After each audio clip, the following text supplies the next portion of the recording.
Good morning, everyone. Good morning, Facebook. Good morning, YouTube. Good morning to the internet. We are here for our first live edition of Silence Breaker Sundays. As always, I'm your friendly neighborhood talk show host, Carl.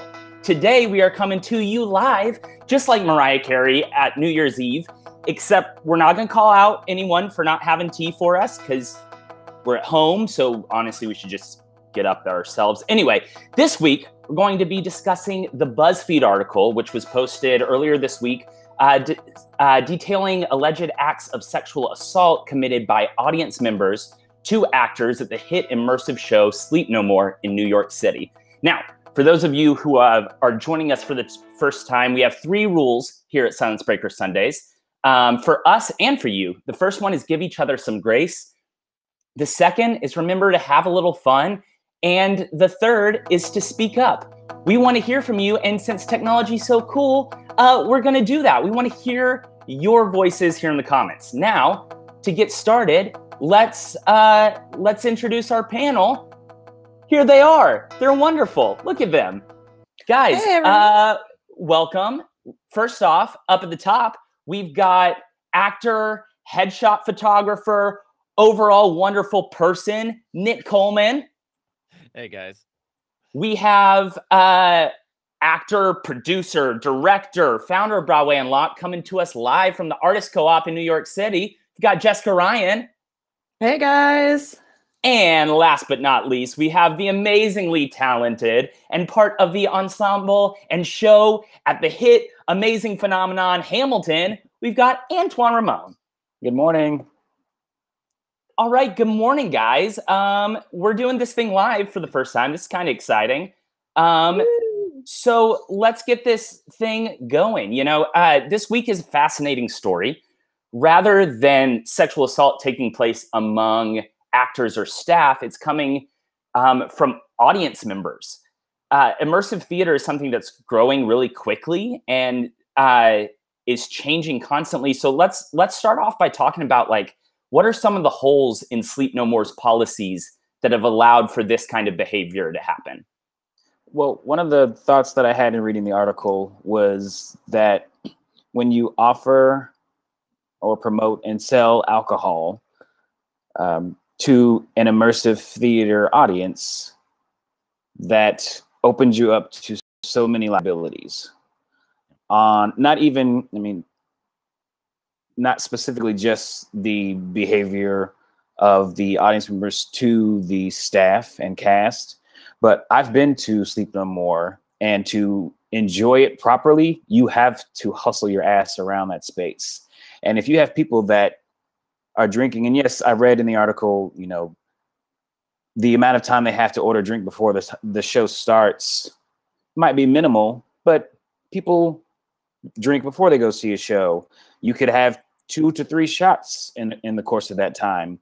So if you have people running around a space, pumping blood through their body, adrenaline with alcohol, the company itself lends itself to so many liabilities. They could get injured, they could fall, they could hurt someone else. Not to mention how people just might become inappropriate with alcohol in their systems, seeing a show that has a sexual element to it. So I just think there's so many issues and warning signs about offering drink specials with immersive theater. Yeah, I definitely agree, because it's not even that they're just offering drinks. They come out and tell you to get slosh, they're trying to get you drunk, right? Yeah, it seems. I mean, I didn't necessarily sense that when I saw the show, but if you're having drink specials, who would not take advantage of a drink special in New York City when it's $7 for a 4-ounce Jack and Coke? Jess always takes advantage of drink specials. I don't know what you're talking about. There's also a little bit of a problem, I think, from reading the article with that idea of marketing at any cost, right? To get people to start coming to that show back when no one knew about it. They had, I forget what the slogan was in the article, but do you remember what they were talking about when they the tag for Sleep No More? Basically abandon your inhibitions. It was that. Yeah. And I get as you know, sometimes you have to sell your show, and that sells your show, but that also, like it says in the article, opens the door for obviously some of the problems we're talking about today. Yeah, my fiance Kelly and I were watching Westworld last night. We're late to the train, hadn't gotten on it, but it's that same kind of feel, except in Westworld it's robots, whereas in this it's like real people. You can't just walk up to people and grope them, and it's kind of wild. Mm-hmm. It's, to me, one of the biggest places where they sort of missed the mark was whenever they didn't have a policy in place at the beginning of the show to tell people you're not allowed to touch the performers. Apparently that's been added recently, but to just not even have ever thought of that element, to me, says that the management of the show wasn't giving good thought to the safety of the performers from the beginning. So it's a problem that we see in a lot of different industries right now related to entertainment, where it's only whenever performers speak up that something is done about it. And this happens to be around the issue of sexual harassment and sexual assault, but it happens all the time with performer safety, especially on film sets where things are happening that are dangerous. Yeah. And it takes an incident before something happens. Yeah. And I think that we have to start, as the performers, we have to start being comfortable taking action, because in a lot of these situations, not to put blame on it, but there were times where someone said, oh, it didn't feel like it was important enough that anyone would deal with it, which is obviously like a systemic kind of issue. But we have to create an environment for ourselves and our fellow actors to be able to come in and talk about and make these allegations so that something can be done about them. Yeah. Mm-hmm. Well, and the same.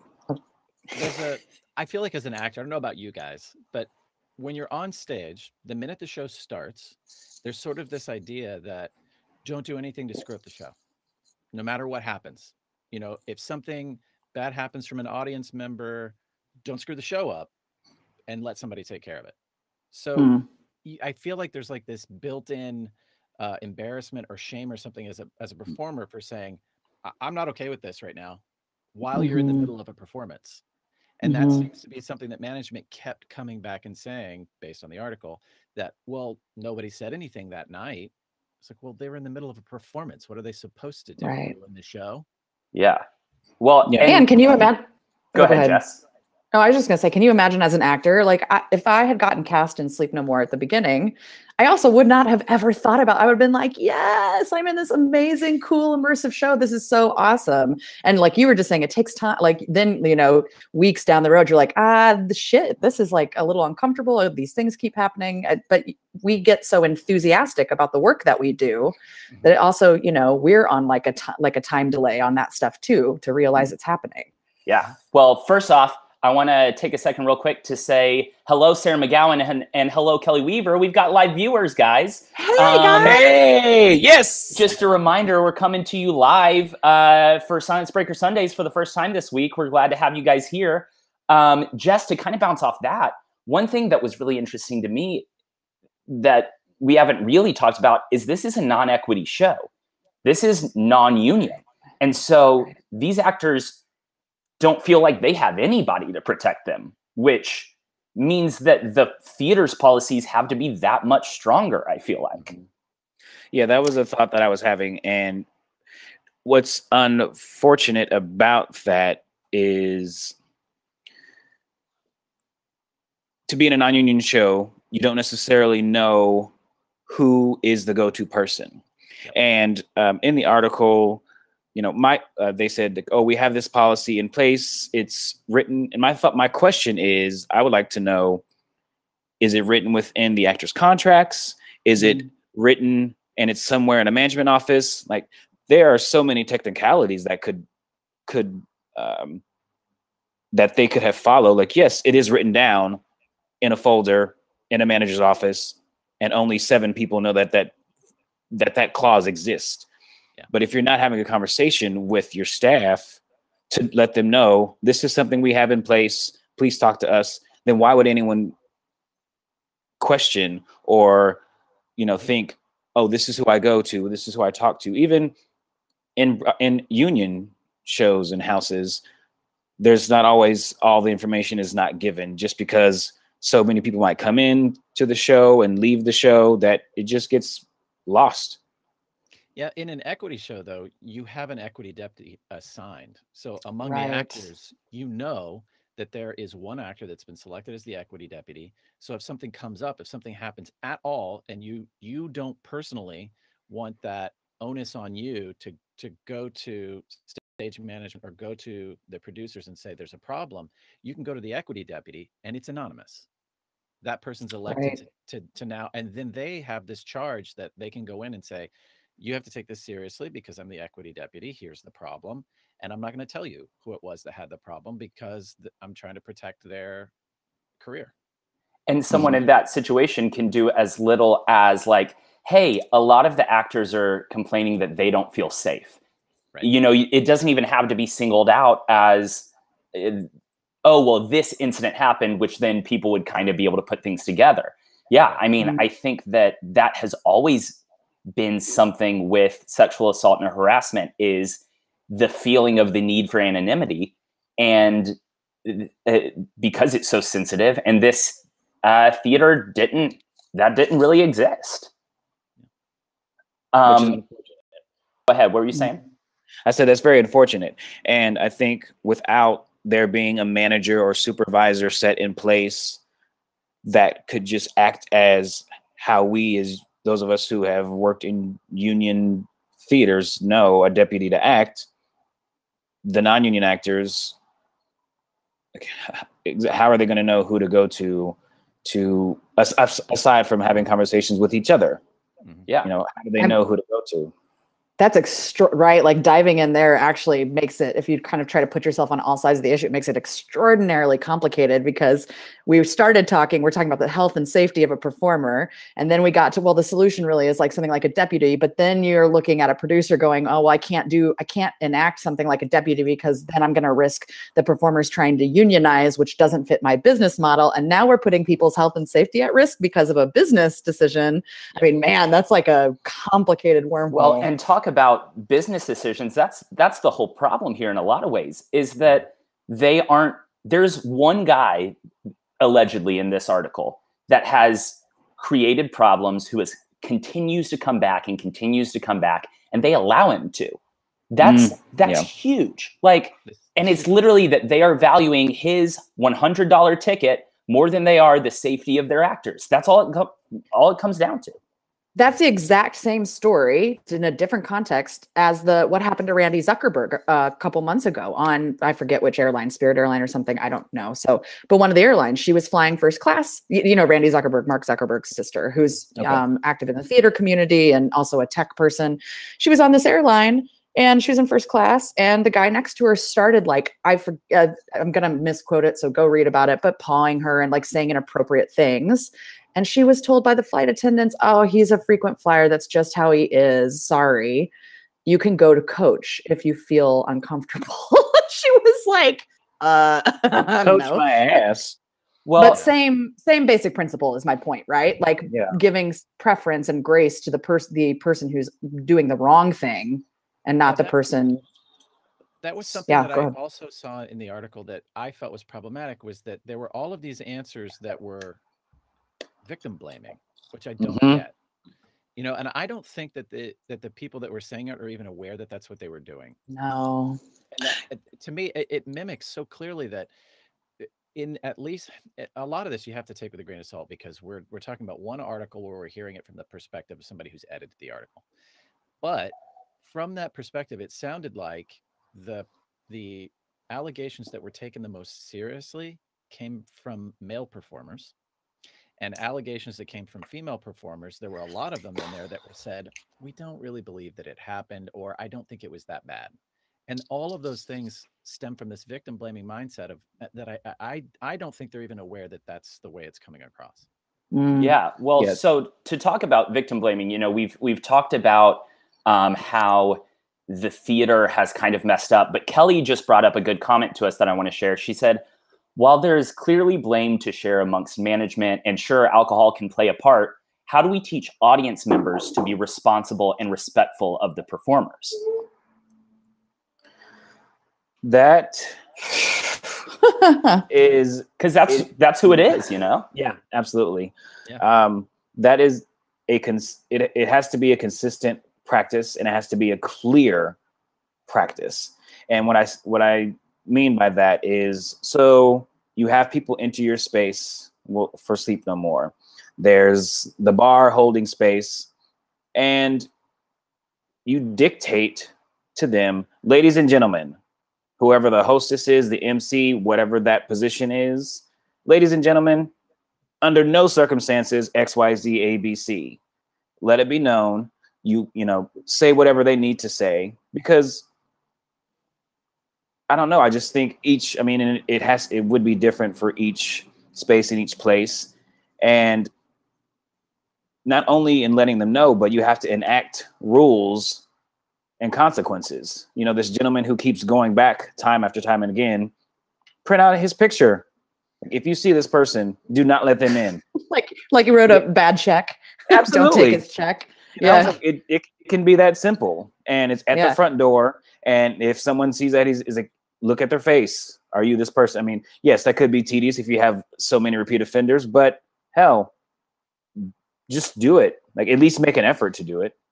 Here's the thing that I think is really neat too, to answer that question, is like, when you think through Sleep No More, you know, I thought, how would I deal with this as the director of the show? And I would create, some narrative to address it that fits into the show. And so it's like when you're on the elevator on the way up, in Sleep No More, that's a great time to lay that out without having to say, like, give you a rule. You can write a line that's kind of funny and fits with the thing. And like, this is why you shouldn't do this narratively. And that's a message people will hear and listen to, because it's delivered through storytelling instead of a rule handed down. Do you know what I mean? And so like, that's also a missed opportunity to change culture, I think. Well, Antoine, we got Matthew Ransdell joining us, and he said, yes, Magic. I was typing that as you said it. Another yes. Make the announcement proudly and sternly prior to every performance. So, I mean, at the end of the day, you got to respect people's safety more than you want to worry about your dollar. Right. Yeah. And to speak, go ahead, Nick. Those two things are connected. And I feel like sometimes management and producers don't see the connection between the two things. Look, if I'm a performer and people follow me on Instagram or Twitter or whatever, then I have an audience outside this show. Now, if I'm happy and feeling safe about the show, then I'm going to feel empowered and like jazzed to bring that audience along with me on this ride and say, come see this thing. You got to bring your friends. But if I'm starting to feel like that I'm being like harassed and attacked during the show, then I'm probably not going to use that audience, right? I'm probably going to be like, and this is what happens, right? In that article, you hear people that talk about whenever they first started the show, how excited they were to be a part of it, and then they quit. So now I feel like if production started thinking in terms of these things harm our bottom line when the performers are feeling threatened, then maybe they'll do something about it. Yeah. Well, go ahead. I wanted to touch back just briefly on, we were talking about like victim shaming and like word usage, because I actually wrote down, this is a quote, never filed a complaint about inappropriate conduct, and therefore they didn't believe that he or she had been groped. Right. So the use of words is so incredibly important to me. That got under my skin this whole time. Right. And to say that you don't believe, now I would like to grant them a little space and say that they had no proof. And I think even just changing the word believed and we did not have documentation or what have you, but to just say don't believe, like, is that an actual truth for that individual or individuals, or poor use of words? If it's don't believe, then they're part of the problem. Right. 100%. Absolutely. Well, guys, that's all the time we have for today. This has been so much fun. Antoine just gave you something for us to start continuing the conversation on, guys, because we want you to add your voice in the comments. That's the most important part. I'm going to be there through the week to sit there and talk with you and like engage. Jess will probably pop up because she's always doing everything. We know that. And guys, make sure you subscribe to this on Facebook so that every week you get a little pop-up that's like, hey, Silence Breaker Sundays is going live. Because we know you want to be here every week. We want to be here every week. So guys, thanks so much for joining me. I hope you've had as much fun as I have. Oh yeah. Yeah. And yeah, guys, we'll see you next week. Thanks for coming. Bye. Thanks, Phil. Thanks, Nick. Thanks, Jess.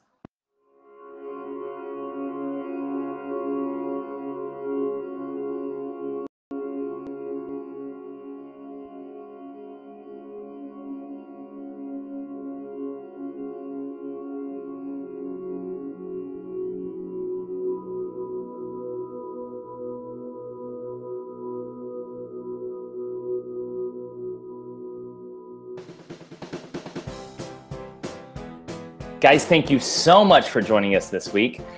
Make sure that you're adding your voice in the comments. That's the most important part of this. We want it to be a conversation. We want you to join in. Also, take some time, watch our other videos of Silence Breaker Sundays. Watch our other videos on the Broadway Unlocked channel. You know, check out, we've got videos with Titus Burgess and Kirsten Maldonado and Kyle Dean Massey and all these super cool people who are doing really cool things. We want you to go check it out and make sure you like us and subscribe and do all that stuff too. We really appreciate it. Hey, thanks.